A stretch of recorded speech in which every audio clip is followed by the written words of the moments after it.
we are. It's finally signing day. I know coaches all over the country are taking a deep breath on this day, having the opportunity to ink so many of these young men that we've been chasing around the country for the last, really, I would say 2 months, but really for about the last year with the way that recruiting has started developing with everything. And I'm just really proud of the staff and the job that they were able to do. We had 6 coaches that really carried the bulk of this thing. When you talk about the holdovers with Coach Peterson, I thought Joe Sloan as a recruiting coordinator really did a nice job of really kind of organizing this class, but the job that Jabbar Jalouk did, Tim Rattay, Blake Baker, Ronnie Bradford, and putting this class together, I think they are really to be commended because I think it's a very talented class. We answered a lot of needs with this class. When you look at this class, there's a lot of different ways to break them down. There are 14 on defense and 9 on offense.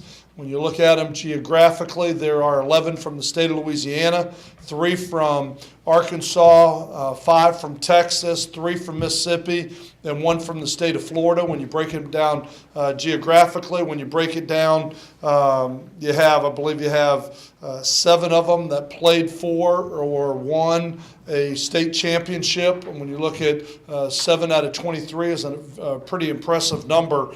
But I just felt like really excited about this class. There's 22 high school players and 1 transfer. Probably the one thing that is missing from a Louisiana Tech class has been a junior college player, which we're really trying to wean ourselves off of that right now and trying to build this with high school players that are going to come in here and help us build it from the ground up. That doesn't mean that we'll never take another one, but right now we're trying to wean ourselves out of it, and we really felt like with some of the high school players that were along this I-20 corridor, I believe 12 of these players, 13 of these players, kind of from East Texas, Southern Arkansas, Shreveport, Monroe, Rayville.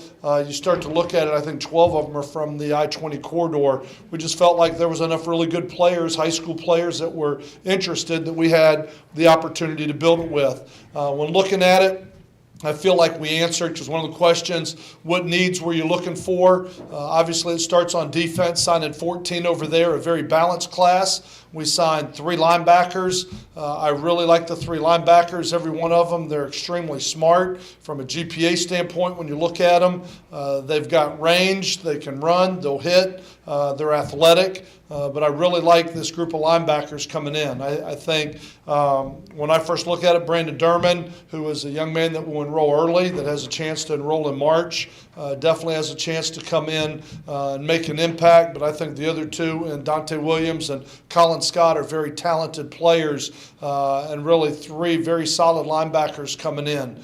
We signed 5 defensive linemen, 2 defensive ends, and Emmanuel Turner and Brandon Brinson. If you look at both of them, they're both about 6'4", 220 pounds. You're going to hear me use that word a lot. They can run, and they have range. We talk about trying to get that range, and you look at what Kurt Hester's done to guys that are on this football team. When you look at the redshirt year of a Carlos Henderson, and right now we're talking about Cedric Cooper, who's now a 208-pound safety at about 6'2". I just look at what he's done to Shane Carpenter, who came in at 270 pounds at 6'6", and now he's 315 pounds. And I just think he's done some great things with these guys, and that's one of the things that we look at these young players with, and that's what both these defensive ends have. They have range, they have speed, athleticism, and toughness, and if you can continue to recruit that, you certainly have a chance. On the defensive line, the tackles inside, we signed 3 of them. I think Jordan Bradford is a defensive tackle out of Mississippi, big, strong, physical presence inside. Courtney Wallace, who I think was kind of leads that group of defensive tackles, was a late addition coming down the stretch here from Monroe that I think has got huge size inside, and again gives us the opportunity to make a presence inside. But really excited about what he brings to the table. And then LaDante Davenport out of Shreveport, I think also those 3 guys inside and 2 on the edge give us 5 young guys to work with that are going to be here for a while. And so I'm really excited about getting them in here and watching their development. A year ago at this time, we had, on signing date coming into it, we did not sign very many defensive backs.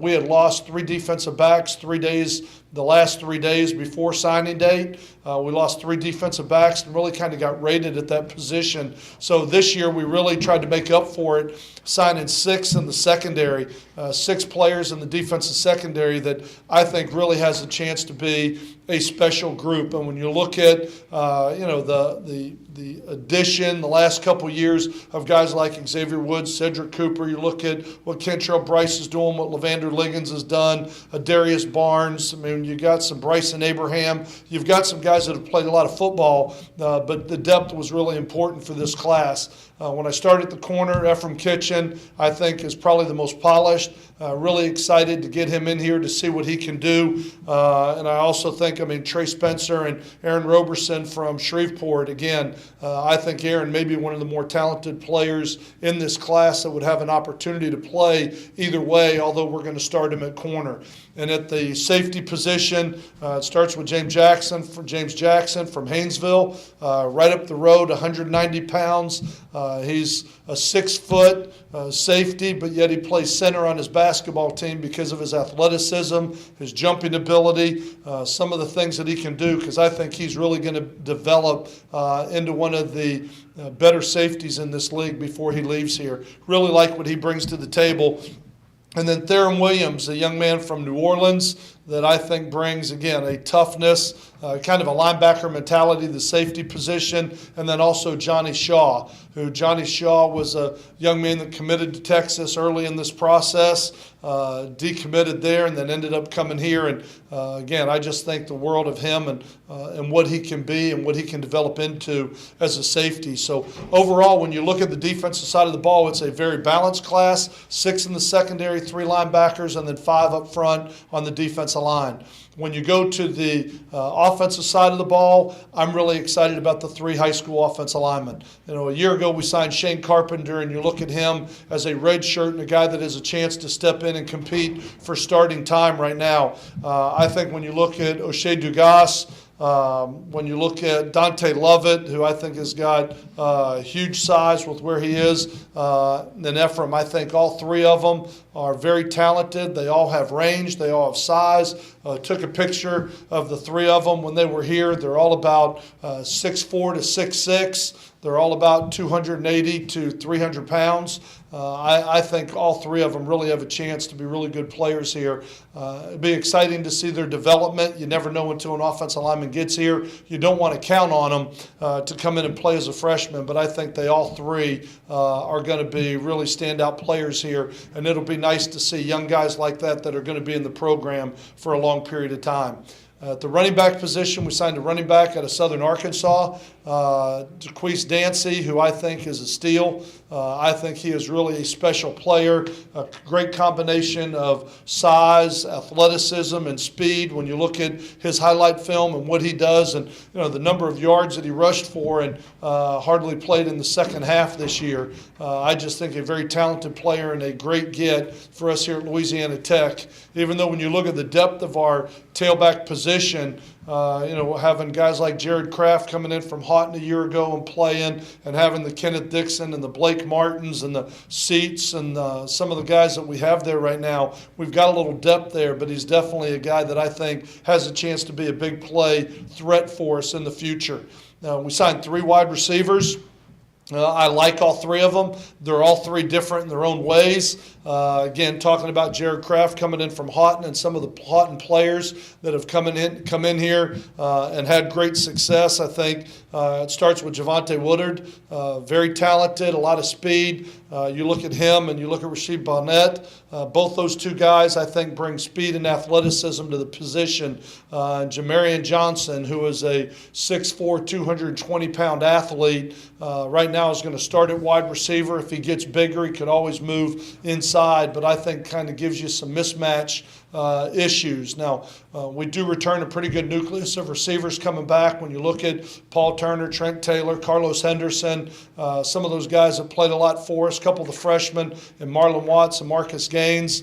It'd be harder for those guys to get on the field this year, but I'm really excited to see what they bring. And then the quarterback position, Jamar Smith, I think is a very talented young player. Was one of the players in the Mississippi All-Star game, a very talented quarterback. You know, when you're watching him on film, you hear, well, he may be a little bit undersized, but when you meet him in person, he's got great strength, great size. I mean, he's 220 pounds, throws the ball, runs with it, athletic. I think is going to be, when you start looking at Price Wilson, Alex Woodall, and Jamar Smith, you've got three really good quarterbacks that are in the redshirt freshman and the freshman class that I think are going to bode very well for the future here at Louisiana Tech.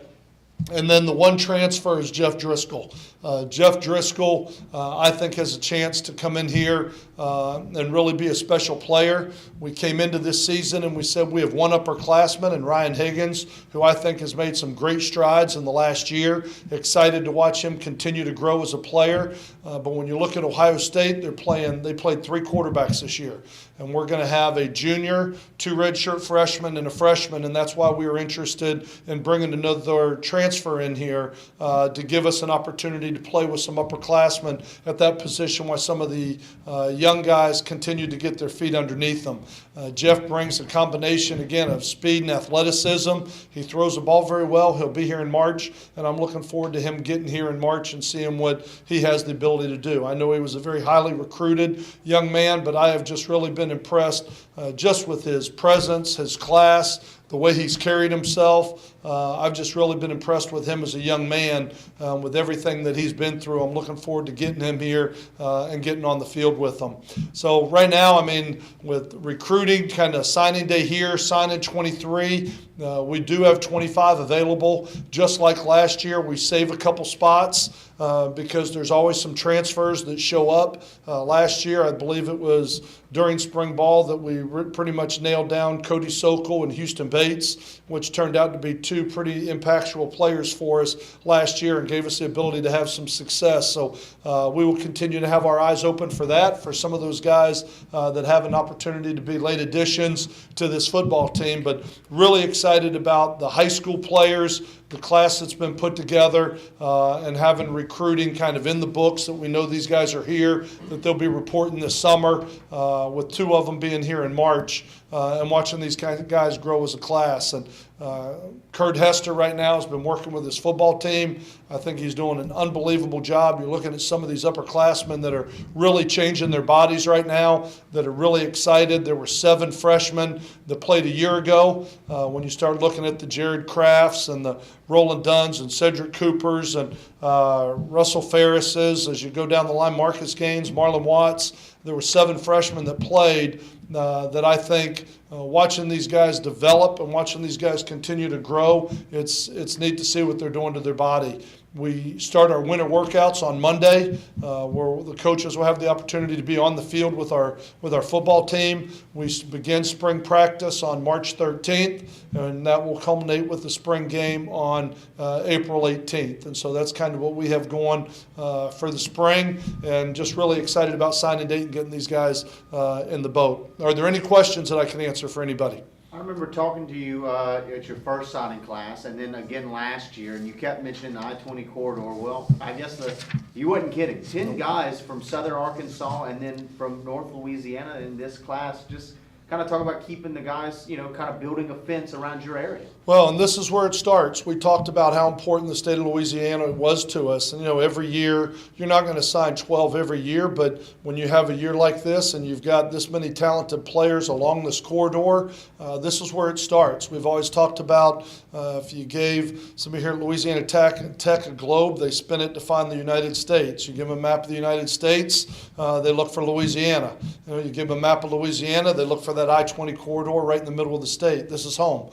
This is where we are, and we think it's important that we start here and we work our way out. We're going to try and find those 25 players that we feel have a chance to come in here, that believe in this program, that believe in what we're doing, that want to stay close to home and have an opportunity to play in front of their family and friends and play a high level of football and win and participate in bowl games and kind of be part of an exciting program right now. And it's certainly evident by what we were able to do this year and going over to Dallas and winning the Heart of Dallas Bowl against a Big Ten team. I think this building that's outside definitely has an impact on recruiting and has helped create a lot of excitement. You know, when you get down there on the field, you realize how big that structure is sitting right off the field there. And as the steel is going up and these guys are working extremely hard, I think that is helping create a lot of excitement, and it's showing the commitment that the university is making to this football program and the level that we want to compete. And so I think all those things go into the equation of building this Louisiana Tech athletic program and the football team, especially when we start recruiting right here in this area. And these people from right down the road, if they feel they can come here, go to bowls, develop, be with one of the best strength coaches, play a high level of football, win, go to bowl games, graduate, and have a great experience, then there's not a lot of reasons to leave Northern Louisiana. Like Brady said, you mentioned that when you first got here, that you wanted to build a wall around I-20 and I-10. Did you ever expect this quality, even though you said it that early on? Yeah, I guess you're wishful thinking when we first got here, yes. And when you look at the way this program was built the previous years before we got here, there was an awful lot of junior colleges, an awful lot of junior college takings over the last couple of years before we got here. And so we just really felt like we wanted to build it with the stability of high school players. And, you know, you never really know. It's not just we recruited them the last 2 years. We just didn't have the same response we had this year. And I think that's where our success on the field, our success in the bowl game, the building of the building, being one of the top schools in the country the last 3 years as far as graduates that are playing with their degree in their hand. I think all those things have gone into the equation to make Louisiana Tech more attractive to some of these players. But we're going to continue to recruit the state of Louisiana. That's first and foremost. And we are pretty much, I believe, out of our 23, 22 of them are within a 4-hour car ride of where we sit, right where we are. And for us, that's huge. How much perception was changed as you guys kept adding the wins on this year and winning the bowl game? The perception of the program from around as you talk to recruits, how big was that? Well, I think that's where a young man like Courtney Wallace, you know what I mean, who's right here locally from the Monroe area, that maybe early thought bigger was better, but then when he really had an opportunity to see the way the season played out and the success that a lot of these guys from the northern part, the success that Xavier Woods is having coming in here as a true freshman, had an opportunity to leave to go to other programs, turned them down, as many of these high school players on this list did, turned down other Division I BCS programs to be here. But when you look at Xavier Woods that started every game, Trent Taylor is our leading receiver coming in from Shreveport, and a lot of these younger players, when you look at Kenneth Dixon, who's from 45 minutes away, who comes here, starts every game, and some of the accolades and some of the things that he's done, I think a lot of people realize you don't need to leave Northern Louisiana to play big-time football and to get those accolades and those opportunities to continue playing and going into the NFL, because as we tell so many of them, I mean, what you want to do is you want to find a place you can play.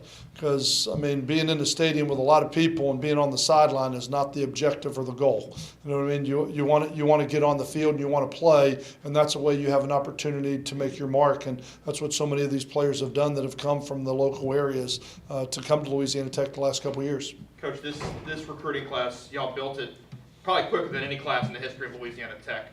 Had 20-plus commitments really before the season ever started. Yes.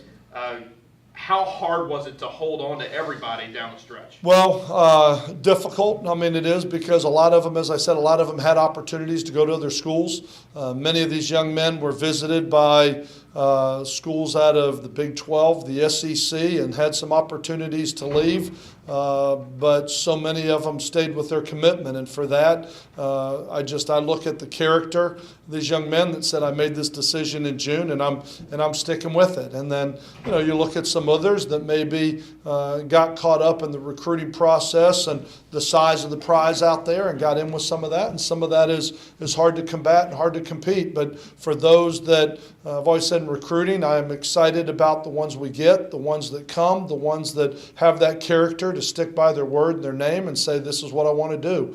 And it was hard to hang on to them, but I think it's a real compliment to this staff and the job they did, undermanned a little bit with really 3 coaches leaving during the recruiting process, and those 6 guys I mentioned at the beginning having to really hold on and continue with these relationships. I thought Rick Petrie did a very nice job coming in here and building a relationship with those 5 defensive linemen. Even I think was very influential in helping with Courtney Wallace's decision to stay here close to home. And I think Robert McFarland did a really good job with those offensive linemen. I mean, I look at those 3 linemen and look at their size and athleticism. I think they have a chance to really be special, and to have 3 high school linemen that come in here that have a chance to be here for the next 5 years kind of excites me about the future. You say you were undermanned this year. What was different than last year? You lost coaches last year. Was it just that they were in the system longer and were more adept to recruiting the area? No, I mean, like we lose Stan Egan after signing date. You know what I mean? He was here through signing, and then he left right after recruiting ended. So we had a much better nucleus. But when you lose, all of a sudden you lose your defense coordinator, your defensive line coach, and you feel like you got to put people in place. You got 2 guys left on defense to kind of hold it all together. And offensively, like I said, I can't say enough positive things of what those guys have done in building relationships. But we still have another coach that I have not hired yet. We've still been a coach short. When I made the decision to move Blake Baker to promote him to coordinator and move him up to the linebackers, he kind of held the linebackers. Ronnie Bradford took over the whole secondary, and Rick Petrie came in taking the defensive line.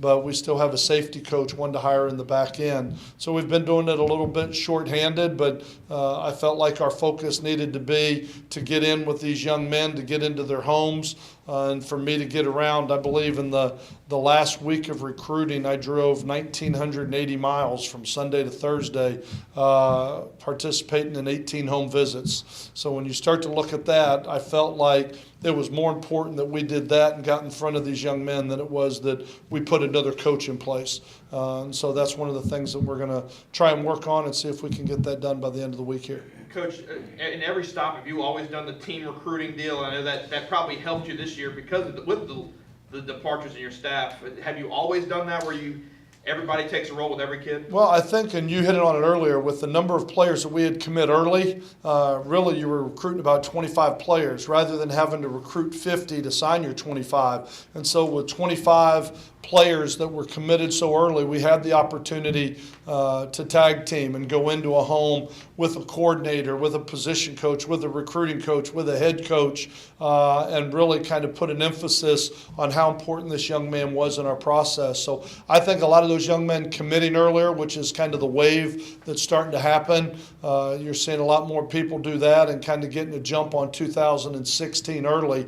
But I think it definitely helped us hold on to a number of these young men and show the emphasis that we had on them and how important they were to our class when some of these other suitors came calling late in the recruiting process. With Coach Baker, how has that transition gone, recruiting and otherwise, so far? It's gone great. I think it's gone great for a lot of the commitments on the defensive side of the ball. I think what they were worried about was, when Coach Diaz left, would the defense change? What's going to happen? I mean, do I fit in the same way that I did before? Is it going to be the same defense I watched last season that I committed to, that I wanted to be a part of? And I think that was part of promoting Blake Baker. The terminology is going to stay the same. Not that was a big issue for our signees, but I thought that was a huge issue for our players. our players have had defensively, have had 3 coordinators in 3 years. I didn't want to make it a fourth where they were having to learn a whole new terminology. And even though it's a new coordinator, there's a familiarity with Coach Baker. There's a familiarity with his coaching style, with his terminology, and with the style of defense that we're going to run. So with a lot of that staying the same, I thought that was the least abrasive move for our defense to make sure that we can not go into spring this year teaching what to do, but teaching how to do it and getting a little bit better and taking another step forward with what we want to do. So I thought it was good for our players. I thought it was the right move for our players, and I thought it was the right move from a recruiting standpoint with so many of these young men that enjoyed the aggressive style that we played defensively, and that's why I made it. There was not a shortage of coaches that were very interested in the coordinator job. Some name coaches, some experienced coaches, and some coaches that I think would have been huge wows to say that he wanted to be here. But I felt like the right move was Blake Baker internally with what we needed for our football team right now and for the signees that we had, with the number of them that we had that committed early. Because when you look at the 14 signees, I think the majority of them were in the boat before the season began. What would you say you're most impressed with this class? I would say that probably the key to it all has been speed. I mean, that's one of the things that we've really tried to recruit here. When I look at this football team with 6 safety, with 6 in the secondary and 3 wide receivers and a running back 4, that gives you 10 guys in this class that are skilled players. That I think that's the one ingredient you see with all of them is they can run, they're physical, and they're aggressive. And so that was one of the things that I think is the main thing that I see with this overall class, with the skill players. But then I look at it and to say that we just signed 8 offensive and defensive linemen as freshmen in high schools. I think it's been a long time since that's happened here, in trying to build a program with a foundation with high school players that are going to be in your program for 4 and 5 years. Knowing on special teams, why did you decide to not maybe sign an extra kicker, punter?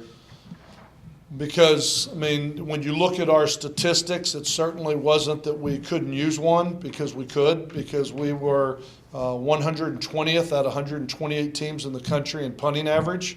And when you look at it, we were 63% in our field goal tries last year, which neither one are good enough to win with. But when you looked at, we can only sign 25. We didn't have any to count backwards. We only had 25, and I felt like we had bigger needs at other positions rather than trying to continue to just stockpile kickers or punters. And if we went and signed another one, that would have been one less defensive back, one less offensive lineman, one less of something else that I felt like we really needed.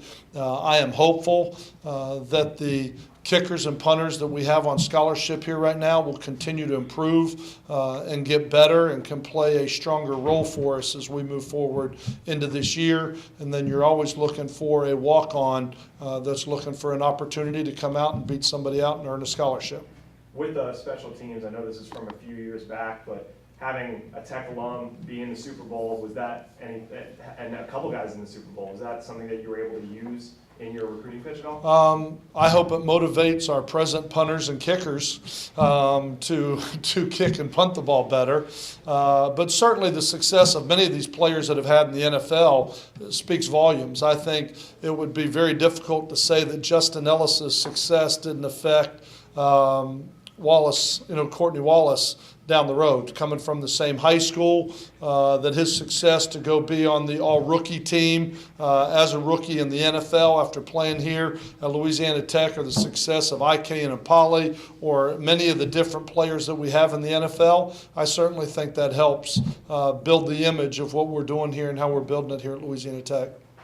For the Shreveport guys, they were asking about the local talent here and some of the success from some of the guys like Kraft and then Taylor from a year ago. How how has their successes being in a Shreveport area guys affected being able to recruit there as well and wanting to get more from that area? Well, I think when you recruit an area, it starts, you kind of start with one or two, and then they come and have success, and then you get 3 or 4, then 5 or 6, and before you know it, you start to build an area as your own. And that's really, it's going to take us time to do that. But when I look at the players that we've had out of the Shreveport, Bossier area, when I look at the success out of Houghton that we've had, with Marlon Seats and Kraft and now with Woodard coming in here, I think we've with Trent Taylor, with Xavier Woods, with Paul Turner, even with Mims and the great job that he's done coming in here, I think all those things go a long way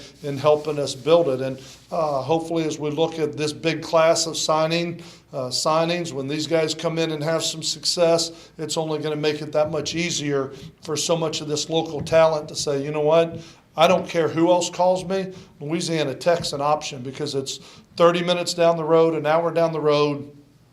My family can be at every game. I can play a high-level football. I can build my career to get into the NFL, go to bowl games, and have success.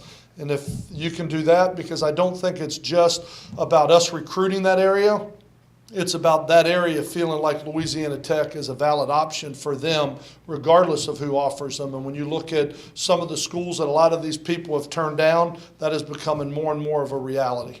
To piggyback on that question, a Shreveport area high school coach was on Tim Fletcher's show here recently and talked about how you guys recruit. You guys do the best job locally to recruit Shreveport than any other school. I'm sure you're thankful for that. I am. But what do y'all do that's maybe different than what they're doing? We're there. We're there. We're going to be in every school in the state at a minimum of once a year. We're going to get out into the state a minimum of once a year. Most of the schools, especially on the I-20 corridor that are in some of the more populated places, we will be in twice in the spring and then a couple times during the December and January times that we can go out. We've put our emphasis here. And what we've done, this is where we spend our time, and they say that's wherever you put your time kind of is where you're going to get your results from, and we've certainly tried to spend our time, and I think there's great football in the I-20 corridor. When we talk about the whole northern part of the state, even when you get into Mississippi and East Texas and southern Arkansas, I think there's a lot of talent in the state, and we just need to make sure that we do a great job of beating the bushes and going in these schools every year and identifying a lot of these young men as sophomores and juniors and getting them on our recruiting radar and following them and making sure that they're doing what they need to do academically and those type of things. And I think it'll continue to hopefully steamroll and build this as we continue to move forward. Back to Wallace, do you see any similarities between me and Jelly? Well, they're both about 340 pounds. I see that, and they're both from Neville High School, and they both have great feet. I think Justin did a great job of coming in here and working extremely hard and having the opportunity to coach him. I didn't recruit him, but having the opportunity to coach him and see how much he developed as a young man with his work habits. And that's what I'm anxious to see where Courtney is, when he comes in. I know he's got great size, he's got phenomenal power, and I think he's got great feet. And it's just going to be how quickly he adjusts to the learning curve that goes into playing college football. But very talented player and a lot of similarities with what they are athletically. Kind of a broad question, but I know you've been in this game for a while. How has the recruiting game and National Signing Day changed, from your times maybe South Carolina to ECU to USF and now here? It's the timing of it is the biggest thing. I mean, you watch young men used to take their visits in January and start making their decisions the last 2 weeks of January. And so it was kind of, you'd recruit them all along, but then it was an all-out sprint. Now all of a sudden you go into the season, you have 20 commitments. And you're like, let's just make sure we maintain this. I think it's much more, we know much more about these student athletes. We're in on them earlier. We know more about where they are academically. We've been around them more with the way that summer camps have really continued to move on and us having the opportunity to get out in the spring. I also think that recruiting has changed from a standpoint that it's gotten the world's gotten a lot smaller. With the use of the internet, I think there are schools that are recruiting a much broader area than they used to, because they can now pull up the internet and watch a young man on film and go, you know what, offer him. Where we are kind of recruiting this area the old-fashioned way of going in the schools, developing relationships with the high school coaches and trying to get on these young men earlier. But I think these young men have a lot more attention on them now than they ever have in the past. I think that, I enjoy the recruiting part of it. I enjoy getting to know many of these families and these young men. When you look at with the 23 signees, I mean, you probably had 20, 23 just really great experiences, having the opportunity to meet the parents, to meet the young man, to get around him and be really impressed with him. And, there's an underbelly, and there's some people that change their minds at the last minute, and they're 18-year-olds, and they get confused with all the information being thrown at them. But ultimately, what recruiting is about is not how many stars are next to your name. It's not how many offers you get. It's about making sure that you find a place that you feel you can go graduate, get on the field and develop as a football player and have a phenomenal experience socially in a family atmosphere. And if you can find that, then I think that's what recruiting is all about. And that's why I'm so proud of this football team and the way we're trying to build it here right now, because I think it plays to many of the players that we're trying to attract. Anything else?